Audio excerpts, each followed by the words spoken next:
Quiero empezar leyendo una porción, dos porciones chiquitas de la Biblia. Dice Isaías 55, la lluvia y la nieve descienden de los cielos y quedan en el suelo para regar la tierra. Hacen crecer el grano y producen semillas para el agricultor y pan para el hambriento. Lo mismo sucede con mi palabra, la envío y siempre produce fruto. Logrará todo lo que yo quiero y prosperará en todos los lugares donde yo la envíe. Pido también que ilumine sus corazones, este es Pablo a los Efesios, pido también que ilumine sus corazones para que sepan cuál es la esperanza a la que los llamó y qué enorme es la riqueza de la herencia que él ha dado a los que son suyos. Y el mensaje detrás de esto, y esto es lo que el Espíritu quiere que entendamos, es que es hora de tener esperanza. Es tiempo de esperar con toda confianza, esperar por encima de la decepción y de lo desconocido. El Señor nos dice que hoy restauró, hoy quiere restaurar la esperanza en ti. Es hora que te pongas de pie y creas en mis promesas, más que creer en la realidad de tus circunstancias. No soy suficientemente poderoso para desafiar la ley de la naturaleza y desafiar la razón humana. No me río de los planes del enemigo y hago quedar mal al sabio. ¿No soy yo el Dios que puede dividir las aguas y resucitar a los muertos? ¿Acaso cuando pongo mi mano sobre una persona no recibe sanidad? ¿Y mis palabras no liberan a los que están atados? Yo soy el Dios cuyas palabras no vuelven a mí vacías, sino que salen y cumplen con lo que fueron enviadas. Esta es mi promesa para ti en este día. Reenciendo la esperanza en ti, porque no he dejado de trabajar, no he dejado de actuar, no he dejado de prometer, ni he cambiado de opinión. Esto dice el Señor para nosotros este día. Esto, no sé a ustedes, pero a mí me da muchísimo consuelo.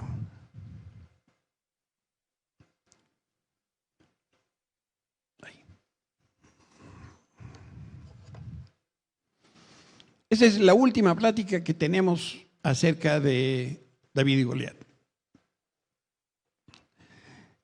Y no porque falte material, hay mucho que podamos realmente recibir de aquí. Yo no sé si alguno por aquí se asombra de que durante enero, febrero, marzo, abril y empezando mayo, 4 meses, llevamos hablando acerca de David y Goliat.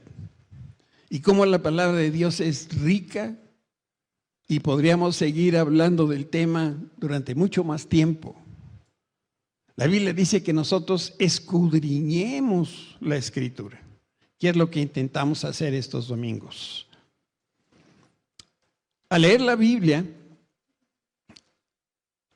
y después de conocer este incidente de Goliat, David se convirtió en un instrumento clave para destruir a los hermanos del gigante que paralizó él con su honda y con una piedra. Leemos en la Escritura, una vez más los filisteos estaban en guerra con Israel. La Biblia habla de que había época de la guerra. Y bueno, estaban en este tiempo de la guerra y cuando David y sus hombres estaban en lo más reñido de la pelea, a David se le acabaron las fuerzas y quedó exhausto. No sé si me puedan ayudar con el proyecto de atrás para poder ver mejor. Y podemos ver con toda claridad lo que dice la Escritura, que la lucha en contra de los filisteos fue constante, continua en la vida de Israel. Y nuestras luchas, como ustedes y yo ya lo advertimos, también son constantes y son continuas. Cuando pensamos en gigantes, ¿verdad que el único nombre que viene a nuestra mente es Goliat? Sin embargo, existen otros gigantes que estuvieron en los tiempos del Antiguo Testamento y justamente De esto es la plática de hoy. Quiero hablarte de los otros gigantes aparte de Goliat. Dios ordenó eliminar a los gigantes filisteos. Esa es una instrucción que vino de Dios, pero no solamente para el pueblo, no solamente para el ejército de Israel, sino también para muchas otras más personas, y como vamos a ver, eso nos incluye a nosotros. Empezaré por decir que Dios quiere que tú y yo edifiquemos nuestra vida, y para hacerlo necesitamos buscar ayuda. ¿Quién nos puede ayudar? ¿Qué otras personas nos pueden ayudar? Esta tarea de enfrentar, ya me perdí yo, esta tarea de enfrentar los gigantes es una tarea que no se puede hacer por uno solo, porque nos va a pasar como David. ¿Qué le pasó a David en el pasaje que leímos? Se cansó. Esos que son como hombre orquesta, quieren hacerlo todo por ellos mismos, o mujeres orquesta. Lo que va a pasar cuando nosotros queremos ser como ellos, pues vamos a trabajar en ese propósito de Dios para nuestra vida, pero lo hacemos solos. Y ocurren dos cosas cuando nosotros queremos hacer lo que Dios quiere que hagamos y lo hacemos solos. Lo primero es que te cansas, y lo segundo es todavía más dramático, pues te vas a morir. Y no estoy hablando en sentido figurado. En el pasaje que leímos dice que David se cansó de pelear. La lucha fue constante al punto que lo agotó. David era un guerrero gigante, valiente, pero la guerra continua finalmente lo debilitó. Cualquier tarea, la que tú me pongas, si nosotros la hacemos de manera continua, nos vamos a cansar. Por eso Dios estableció un día a la semana. Ese es hoy el día de descanso, pero no quiere decir que nos quedamos en la casa tirados. El día de descanso quiere decir que buscamos el descanso de Dios para recuperar las fuerzas perdidas y empezar mañana una nueva semana de trabajo.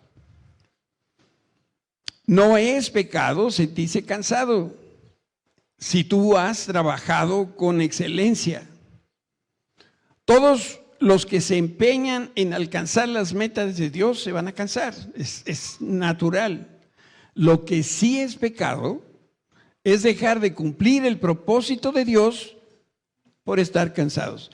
Hace muchos años leí un libro que decía, era un libro con bases estadísticas, a mí me gusta mucho leer eso, donde decía qué eran las cosas, qué problemas había con lo que se hacía el lunes.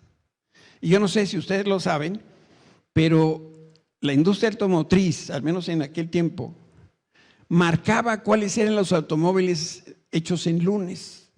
¿Saben por qué?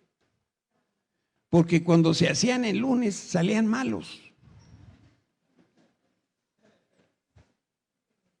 ¿Cómo mañana cuando suena el despertador, cuál es nuestra respuesta? Bueno, estamos hablando de eso. Pues es pecado no hacer lo que corresponde porque estamos cansados. Por eso tenemos que aprender, tenemos que administrar nuestras fuerzas, tenemos que pedir ayuda para que eso no suceda.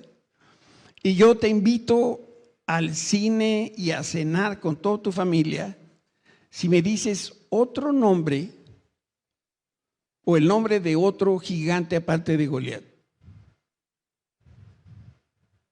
¿Nadie? ¿De verdad nadie se sabe el nombre de otro gigante? ¡Qué barbaridad! ¿Alex? Él es maestro, o sea, ¿Rogelio? ¿Dónde está Rogelio? Allá está atrás. Miren, vamos a aprender el primer nombre. Isbi Benov. ¿Qué pasó, Pau? Pues ahí está. Era un descendiente de los gigantes. Dice que la punta de bronce de su lanza pesaba más de 3 kilos y estaba armado con una espada nueva. Había acorralado a David y estaba a punto de matarlo. La palabra gigante en el lenguaje original era Rafaíta. Y una traducción más precisa de este texto diría que Isí-Benob era hijo de Rafá, el gigante. Los hebreos entonces, cuando se enteraban que había un Rafá, más que esperar un hombre enorme, lo que ellos esperaban ver era un monstruo espiritual encarnado en un hombre. Por eso Isí-Benob, este es uno de los remanentes de los gigantes que surgió después del diluvio de Noé. Esto lo platicamos cuando empezamos en enero nuestro estudio. Algo más acerca de este gigante. Isí-Benob portaba una espada nueva con la que trató de matar a David. Hemos leído que además de llevar una lanza de bronce que pesaba más de 300 ciclos, dice la Biblia. Un ciclo eran como 10 gramos. O sea que estamos hablando de cerca de 30 kilos pesaba la espada nueva de Isí-Benob. Esa espada nueva era una pieza muy importante del equipo bélico. Recordamos entonces que la espada de Goliat era propiedad de los filisteos. Y esa era la espada más famosa que encontramos en la escritura hasta este tiempo, hasta antes de Isí-Benob. Pero la perdieron el día que David mató a Goliat y con esa misma espada le cortó la cabeza al grandulón y después David entregó esa espada a los sacerdotes. Ya no la tenían los filisteos como una pieza de trofeo, ahora lo tenían los israelitas. Y quienes guardaban esa espada eran los sacerdotes, pero ya no era un trofeo, era una evidencia que le daba honra a Dios. Pero como los filisteos ya no tenían la espada, esa con la que atormentaron los hijos de Dios, uno de los hermanos de Goliat consiguió una espada nueva. Y creo que aquí nació esa frase que nosotros sabemos aquí en México, que dice que la mano del muerto. ¿Han oído eso? Dice, te asustaron con la mano del muerto. La pregunta es, ¿está el muerto? No, nomás la mano. Por eso es lo que hace Satanás. Viene y nos asusta con la mano del muerto. Él no tiene al muerto, nomás tiene la mano. Y quiere ver quién se traga la mentira que está haciendo.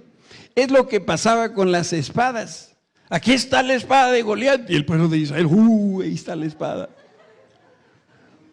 Y como la espada la capturaron ahora los israelitas, un hermano de Goliat dijo, ya sé, hay que hacer una nueva espada. Y entonces traían la nueva espada para hacer exactamente lo mismo. ¿Qué era el punto? Fíjense. Isí-Benob pensó que con una nueva arma, con un nuevo truco, iba a poder continuar atemorizando al ejército de Israel. Esto era una trampa nueva, una tentación nueva para hacer que los escogidos de Dios no hicieran ese proyecto que Dios tenía para ellos. Y el enemigo creyó que había otra manera de impedir que el propósito de Dios se llevara a cabo en la vida de los redimidos. Qué importante es aquí tener los oídos abiertos a lo que el Espíritu nos está diciendo. Quizá tú derrotaste a un gigante la semana pasada y el triunfo a lo mejor se te subió a la cabeza y te empezaste a descuidar. Cuando hay soberbia, cuando hay negligencia, eso provoca que nosotros bajemos la guardia y también nos impide ver que Satanás ya cambió de estrategia. Miren, Satanás es un ángel caído, tiene cierto nivel de sabiduría. Nosotros no estamos para hacerle a él pleito, estamos para defendernos. Su propósito sigue siendo el mismo, robar, destruir y matarte. Pero si no lo logró con una estrategia, ¿tú crees que la Escritura nos habla de los espíritus familiares, cuya tarea es seguir a una persona, buscar una grieta, una falla y por ahí meterse? Y ahí es donde tenemos que tener cuidado. Si nosotros presumimos que la tentación X ya no tiene ninguna cosa sobre nosotros, si vencimos a la X, el diablo puede traer la Z, o la B, o la T. Nunca debemos olvidar que todos somos vulnerables en determinadas áreas de nuestra vida. Calladitos nos vemos más bonitos. El gigante le decía a David: pudiste vencer a mi hermano Goliat, pero estoy seguro que a mí no me vas a poder vencer. Traigo una espada nueva que es superior a la del otro gigante, y con esta sí te voy a matar. Miren, no estamos hablando de salvar las ballenas ni de preservar los bosques tropicales. No es esa clase de lucha, ¿eh? Tratándose del diablo, siempre es un asunto de vida o muerte, de tu vida o de tu muerte. Yo no sé si me estoy haciendo entender. Yo he escuchado testimonios que personas que dicen, y con toda razón, el Señor me ayudó, el Señor me liberó de las drogas, de los vicios y no sé cuánta cosa. Qué bueno que tienes ese testimonio, pero aguas, ¿eh? No tienes la garantía de que en otras áreas de tu vida donde eres vulnerable va a venir Satanás y te pudiera vencer. Y si no, lo mismo que Goliat, quería a toda costa vencer a David. ¿Y sabes por qué lo quería derrotar? Porque era un ministro, porque era un siervo de Dios comprometido a cumplir esa misión que Dios le había encargado. Mira lo que dice este pasaje, es hermosísimo. Pero Abisaí, hijo de Sarbia, yo sé que tú sabes quién es, ¿verdad? Hazme así. Sí sé, pastor. A ver. Como que hoy nos está fallando un poquito la geografía. Dice que Abisaí, hijo de Sarbia, llegó al rescate de David y mató al filisteo. Pues resulta que Abisaí era sobrino de David. Significa que David engendró una generación de exterminadores de gigantes. Satanás hizo una generación de gigantes, David engendró una generación de exterminadores de gigantes. Y este hombre apareció en la escena y le dijo a David: tío David, yo sé que estás cansado. Todo lo que conozco de matar gigantes lo aprendí de ti. Déjame este grandulón que yo me lo despacho. David, como leímos, estaba cansado de pelear. Llega Abisaí y lo revela del cargo. Y va y se mete con otro gigante de esos king size que habla la Biblia, miren. Entonces los hombres de David declararon: no volverás a salir con nosotros a la batalla. Le está hablando a David. ¿Por qué arriesgarnos a que se apague la luz de Israel? Este hombre no solamente era sabio y valiente, era amorosísimo. Miren cómo le dice al tío. Dice en otra versión de la Biblia: no sea que alguien te mate, David, o tío, y se apague tu buena influencia sobre Israel y sobre nuestra vida. El peligro cuando nosotros leemos el Antiguo Testamento es que nos quedamos allá hasta quién sabe dónde en la historia. Pero es tan real y tan práctico para nosotros como esto que quiero comentar. Yo le doy gracias a Dios por los Abisaís de nuestra iglesia. Tú y yo debemos honrar y reconocer el valor de los hombres y de las mujeres que Dios ha ungido y que nos presiden. Todos estos jóvenes que estaban aquí con los pantalones todos luidos, si nos alcanza de lo que se junte para Mozambique, a ver si compramos pantalones también. Vas a llevar zapatos, cómprate unos pantalones. Estos, como los de David, valientes, son como Abisaí, que ellos lo que hacen con su trabajo es permanecer al lado de su pastor y le ayudan a cumplir la misión que Dios le dio en este caso a David, en este caso al pastor de la iglesia. ¿Cómo crees que se sintió David al saber que su sobrino se preocupaba de él? Bueno, la Biblia no lo dice, Pero yo estoy seguro que este hombre se sintió muy contento, pero sobre todo se sintió muy descansado, porque dijo, podemos nosotros descansar la chamba en estos jóvenes que están viniendo. Le decía yo a Paquito, Dios lo ha bendecido, hizo un viaje de trabajo, quién sabe dónde andaba, ya por Nueva York, sepa dónde ya, pero ya en el norte. Sí, que vaya donde quiera, pero ¿quién va en la alabanza? Entonces, le decía yo que como en Navidad hay un software que uno puede adquirir y puedes ver cómo va viniendo Santa Claus del Polo Norte a tu casa. ¿Conocen ese? Pues así andábamos, mi hijo y yo ayer, viendo dónde andaba Paquito, a ver si llegaba, y luego ya llegó a Houston, ya está más cerca, ¿no? Porque es como estos hombres que Dios ha llamado. Abisaí representa, ¿sabes qué? Esa oveja apegada a su pastor, a ese congregante fiel que está dispuesto a pararse junto al pastor a la hora de los trancazos. Qué fácil estar comparado con el pastor cuando todo está bien. La cosa es cuando las cosas están mal. ¿Quién se va a parar? Abisaí. Abisaí representa, ¿sabes?, a la persona que toma de la mano a su pastor y le dice, estamos juntos en este ministerio. Estamos juntos como en las bodas hasta que la muerte nos separe. ¿Sabes? Abisaí representa a la persona que está dispuesta a cuidar a sus padres espirituales que se están haciendo viejitos. Alguien así va a eliminar todos los gigantes que amenacen a sus mentores.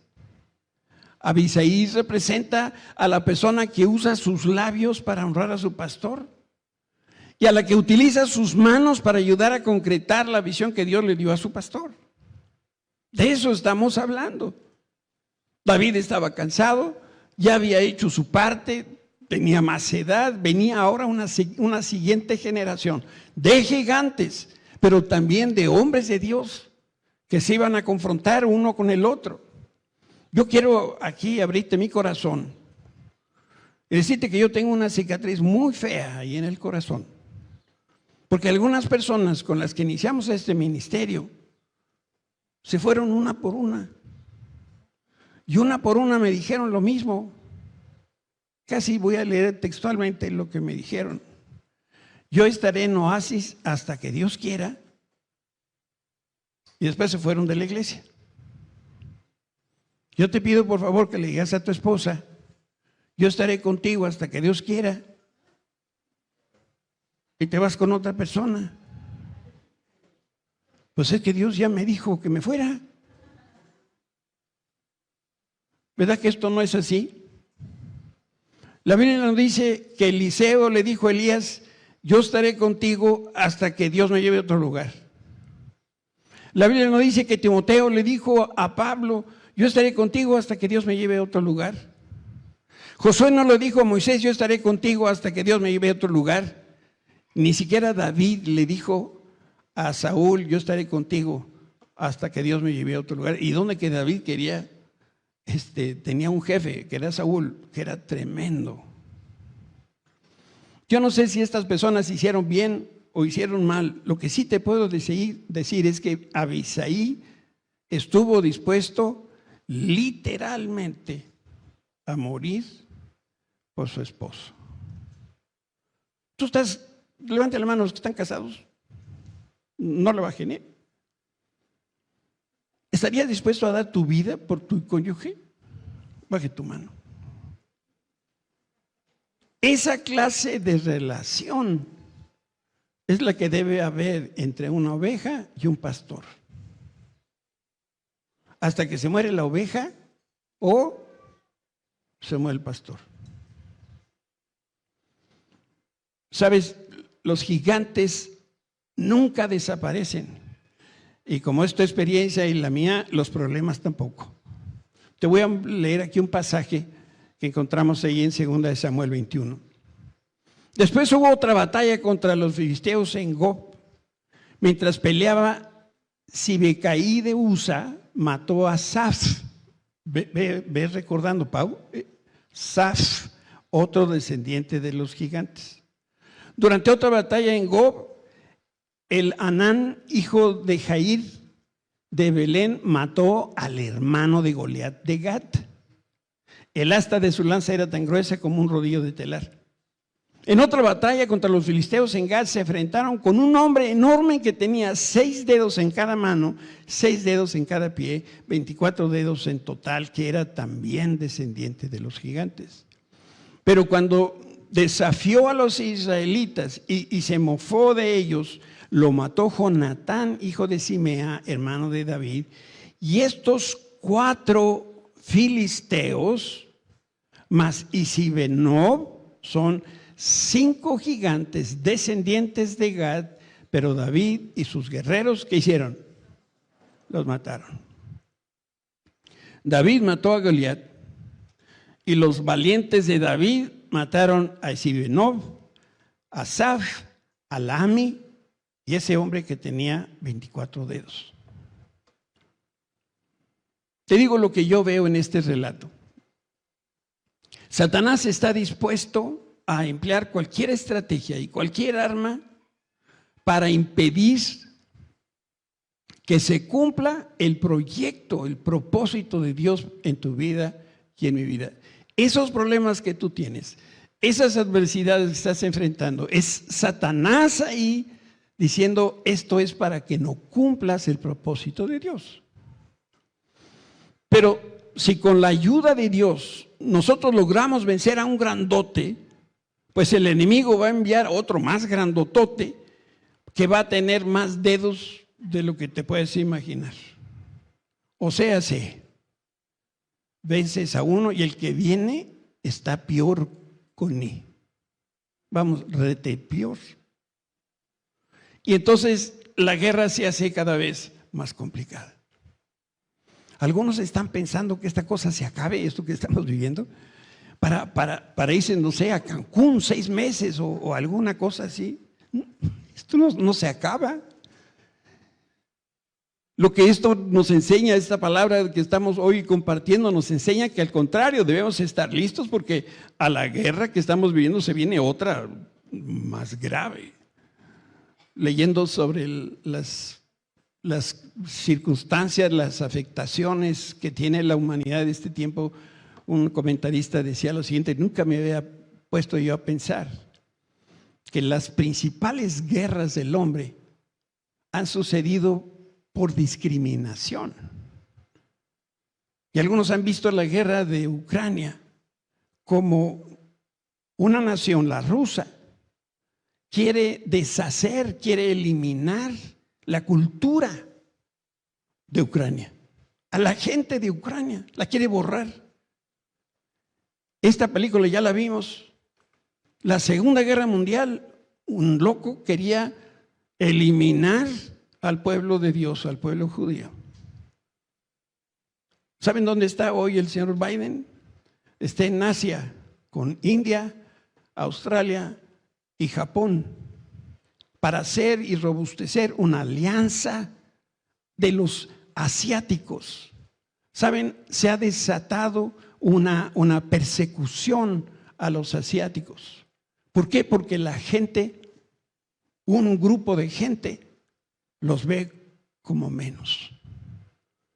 La semana pasada en Estados Unidos les encantan las balaceras. Hubo una balacera en un centro comercial, en un supermercado. Murieron 10 personas. El ejecutor, un muchacho de 17, 18 años, blanco, que estudió dónde estaba en un lugar los negros, y fue a un supermercado de negros a matar a este grupo. ¿Por qué? Porque la intención del diablo siempre ha sido borrar, desaparecer, matar. Las guerras que estamos viviendo, yo quiero que lo entiendas, son graves. Las tuyas en lo personal y lo que vemos en el mundo es simplemente la suma de las personas, más las familias, más las ciudades. Esto es lo que está sucediendo. En nuestro país lo vemos, el que le va al PRI está en contra del PAN, está en contra del PRD, está en contra de los rojos y de los blancos, y los de derecha contra los de la izquierda. atrás de esto no está el peje.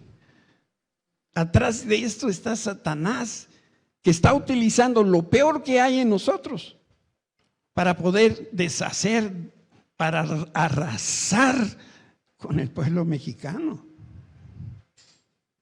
¿Qué va a pasar si nuestros hospitales siguen teniendo esa escasez de alimento y de médicos? ¿Ustedes creen que sirve de algo traer médicos de Cuba?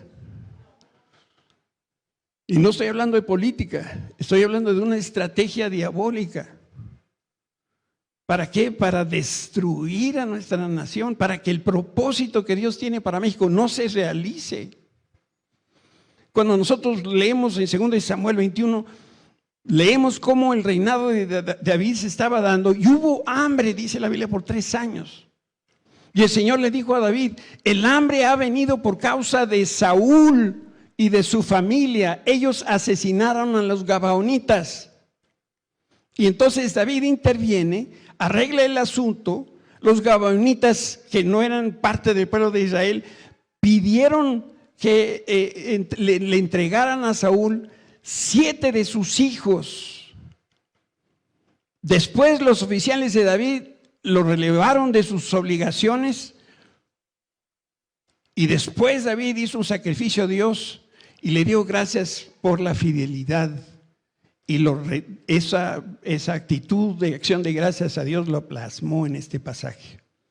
David entonó este cántico al Señor el día que el Señor le rescató de todos sus enemigos y de Saúl. Ahora sabemos que entre sus enemigos había un grupo de gigantes. Y cantó así, el Señor es mi roca, mi fortaleza, mi salvación, mi Dios, mi roca en quien encuentro protección. Él es mi escudo, el poder que me salva y mi lugar seguro. Él es mi refugio, mi salvador, el que me libera de la violencia. Clamé al Señor, quien es digno de alabanza. ¿Y qué pasó? Y me salvó de mis enemigos. Las olas de la muerte me envolvieron, me arrasó una inundación devastadora, la tumba se envolvió con sus cuerdas, la muerte me tendió una trampa en el camino, pero en mi angustia clamé al Señor, sí, clamé a Dios por ayuda, Él me oyó desde su santuario, mi clamor llegó a sus oídos y entonces la tierra se estremeció, tembló, se sacudieron los cimientos de los cielos y temblaron a causa del enojo. La Biblia dice que la tierra tembló porque Dios se indignó. El Señor no puede estar contento cuando los gigantes de Satanás están atemorizando a su pueblo.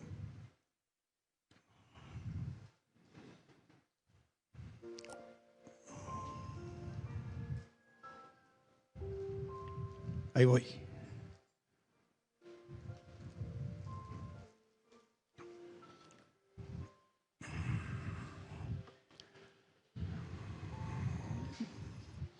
Hace algunos años atrás, bueno, ya no algunos, bastantes años atrás,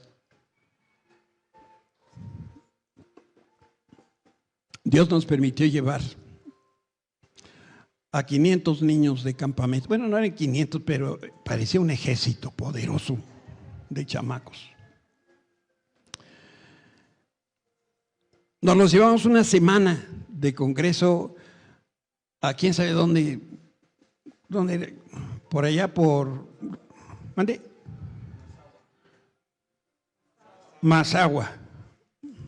Allá llegamos, era un casco de hacienda, feo, pero los chamacos no se podían salir. Y tenía muchas como habitaciones y lugares muy curiosos, pues, pero. Y entonces acomodamos a los que iban sirviendo, que era un grupo de universitarios. Y dividimos el grupo y cada 7 niños le asignamos a un guía, a un consejero.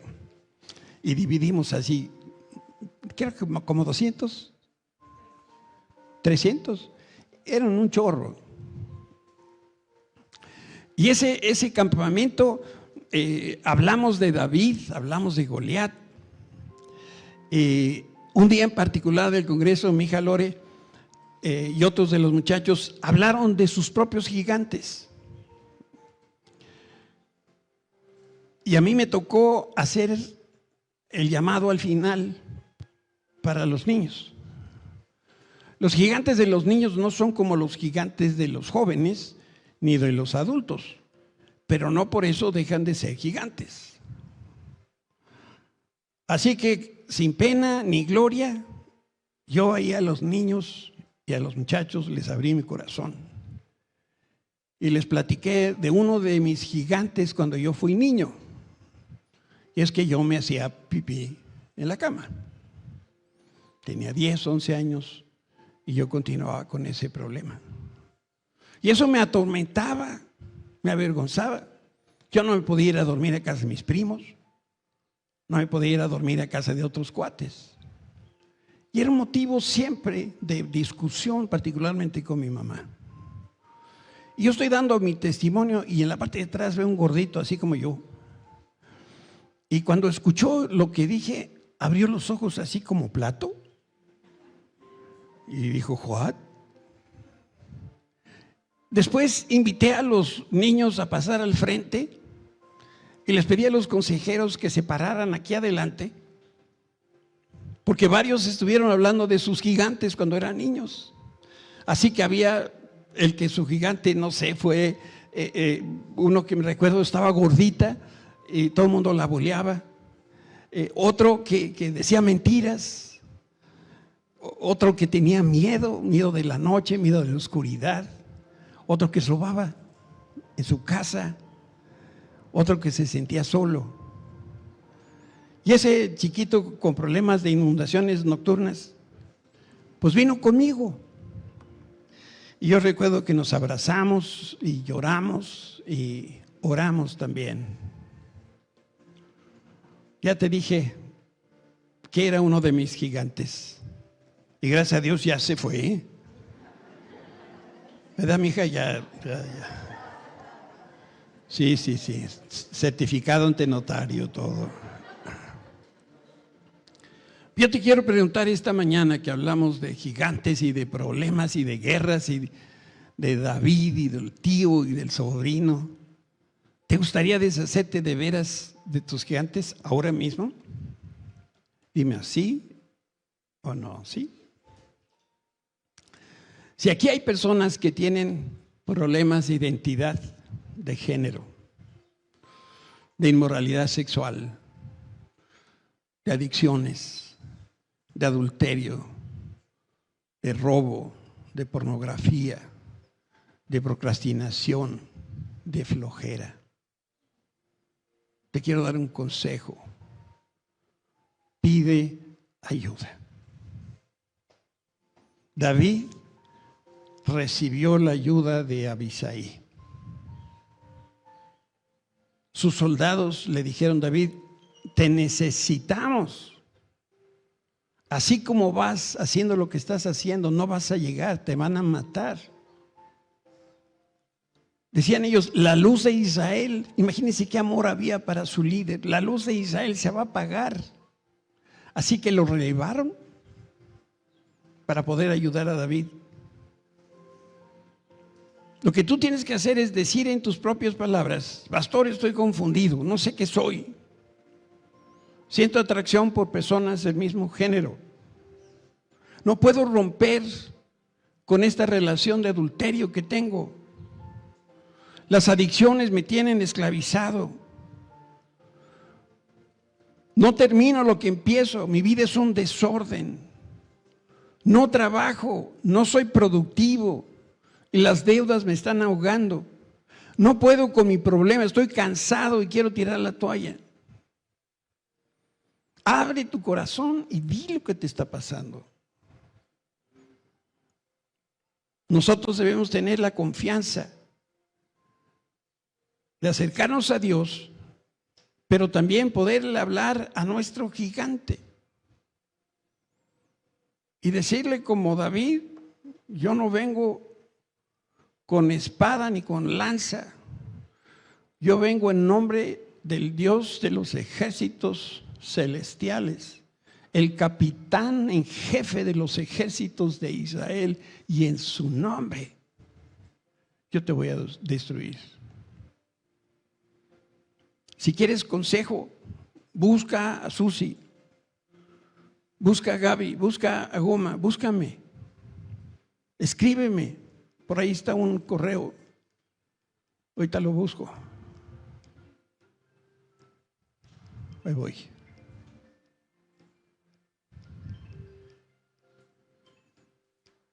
Así como iba, me iba a tardar como 2 horas. Gracias a Dios tengo misericordia por ustedes y me salté todo esto. Pero ahorita que llegue a la casa a ti te lo voy a platicar, hija.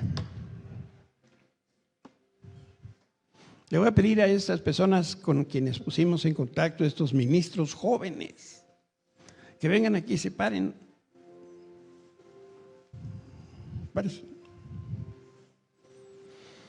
Pasen aquí al frente.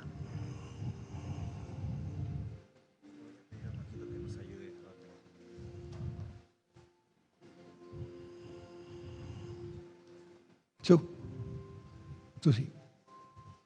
Si se pueden separar un poquitito. Y vamos a hacer lo siguiente. No veas a la persona, no veas su rostro, no veas nada en particular en la persona.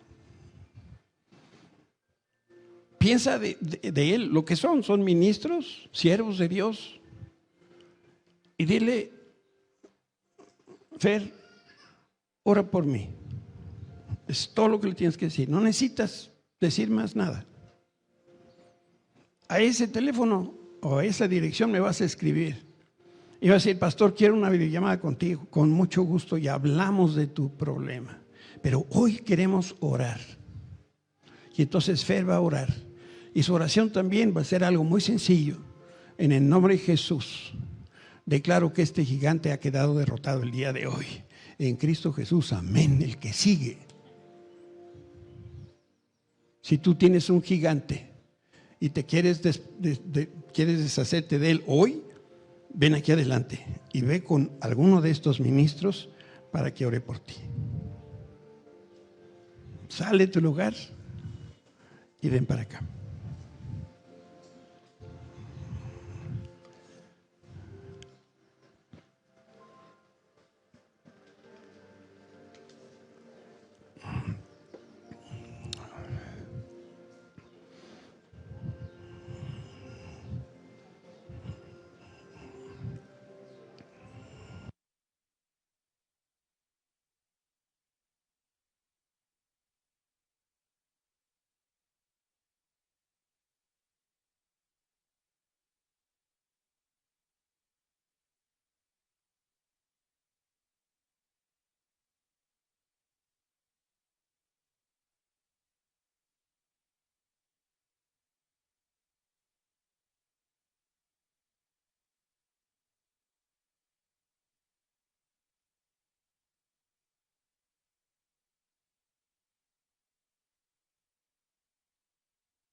¿Por qué no nos ponemos de pie ahí en nuestro lugar?